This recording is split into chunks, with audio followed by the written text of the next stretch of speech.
اس وقت سنا ہے کہ دنیا میں 7 ارب انسان ہیں جن میں 6 ارب جہنم میں جائیں گے۔ ایک ایسا خالق جو ازل سے انسان تخلیق کر رہا ہے اور اس کی سب سے خاص تخلیق کا سب سے بڑا حصہ جو ہے وہ جہنم میں ہے، تو اس کا تصور کیسا ہونا چاہیے؟ قادری نواز آپ بڑا ہی اچھا سوال ہے، بہت اچھا، مگر قرآن تھوڑا پڑا ہوا ہے۔ حضرت یونس علیہ السلام نے ایک چھوٹی سی خطا کی وجہ سے اپنی قوم کو سائبان کے عذاب کی خبر سنا کے نکل آئے۔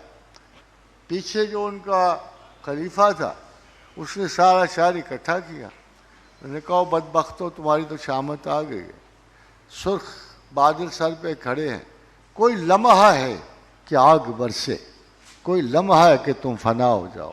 لوگ ڈر گئے، انہوں نے اسی کو آگے کیا، اس کے توسط سے دعا مانگی، عذاب ٹل گیا۔ حضرت یونس کو خبر ہوئی، غصہ چڑھ گیا، تھے غصے والے، آج بھی یونس سارے تھوڑے سے ہوتے ہیں سنگی اور غصے والے، تو پیغمبر خدا سے غصہ چڑھ گیا۔ جب چڑھ گیا تو آگے جو ان کے ساتھ جو سلوک اللہ نے کیا کہ ہمان تو پیغمبروں کو تو یہ الاؤ نہیں کیا جا سکتا، مجھے تو شاید لوگ کر دے کہ میں تقدیر پہ اعتراض کر جاؤں، پیغمبر کو تو یہ الاؤ ہی نہیں کیا جا سکتا۔ وہ پھر خدا نے ان کو پکڑ لیا، تھوڑا سا تھاما کیے، بڑی محبت سے قید کر دیا، مگر جس جگہ قید کیا اس کا صاف ذکر کیا کہ یہ ایک عذابناک جگہ تھی، اس کو خود خدا نے ظلمات کا فنادا فی الظلمات ان لا الہ الا انت سبحانک انی کنت من الظالمین۔ پیغمبر کی سب سے بڑی صفت، خواتین اگر ہم میں تھوڑی سی پیدا ہو جائے، اے مردوں اگر تھوڑی سی، تو آپ یقین کرو ہم مذہب سیف کر لیں، تھوڑی سی، وہ ہے کہ انہو اواب، کہ بہت زیادہ حلیم تھے۔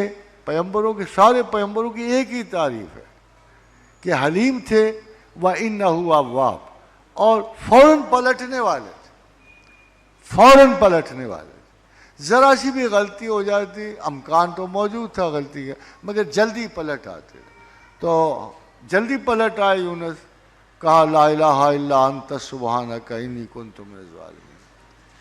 جب یہ کیا بیٹھے اللہ نے نکال لیا، وہ رحمان و رحیم و کریم۔ یہ اب آخری حصے میں اس سوال کا جواب نکال لیا۔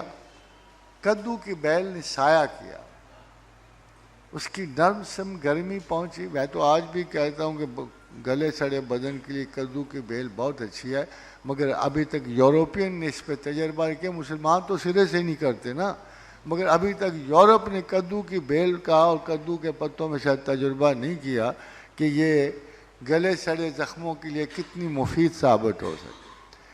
تو وہ کدو کی بیل سکھا دی، جب سکھا دی تو حضرت یونس نے گلہ کیا، اے رب کریم، ایک چھوٹی سی بیل تو تھی جو مجھے تھوڑا سا سکون پہنچا رہی تھی، تو آپ نے اس کو بھی ختم کر دیا۔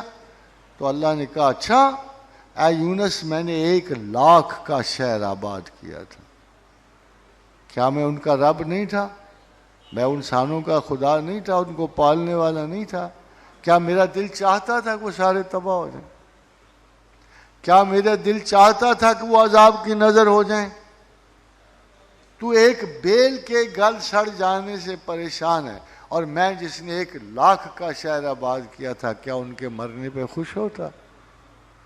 یہ جواب ہے اس کا۔ اللہ کسی صورت میں بھی کسی انسان کی ہلاکت میں، بربادی میں، تباہی میں راضی نہیں ہے، وہ اپنی حرکتوں سے اپنے آپ کو تباہ کرتے ہیں۔ they buy hell for themselves، وہ اپنی ڈسٹرکشن کو خود مانگتے ہیں، خود طلب کرتے ہیں۔ میں ایک فیصلہ آپ کے ہاتھ میں دیتا ہوں۔ خدا نے کہا میں نے تمام مخلوقات کو پیدا کرنے سے پہلے ایک چیز کو اپنے لیے لازم کرا دی، وَكَاتَبَ عَلَى نَفْسِهِ رَحْمَةً، میں نے لکھ دیا کہ میں اپنی مخلوقات پہ رحم کروں گا۔ کیا خواتین و حضرات، کیا رحمت میں جہنم ہو سکتی ہے؟ جب اس کا وعدہ ہے، اس کا دعویٰ ہے، مخلوقات کو اس نے سنا دیا ہے کہ سن لو میں نے لکھ دیا ہے اپنے اوپر، لازم قرار دیا ہے کہ میں ہر حال میں تم پہ رحم کروں گا، تو اس میں جہنم کیسے ہو سکتی ہے؟ ہاں شرط وہی ہے کہ تم اسے تسلیم کرتے ہو کہ نہیں کرتے ہو۔ یہ اس کا ٹیسٹ وہی ہے، جو اسے تسلیم کرے گا ہر صورت، جس کے دل میں شناسائی پروردگار کا کوئی پہلو زندہ ہوگا، اسے کبھی بھی دوزخ نصیب نہیں ہوگا۔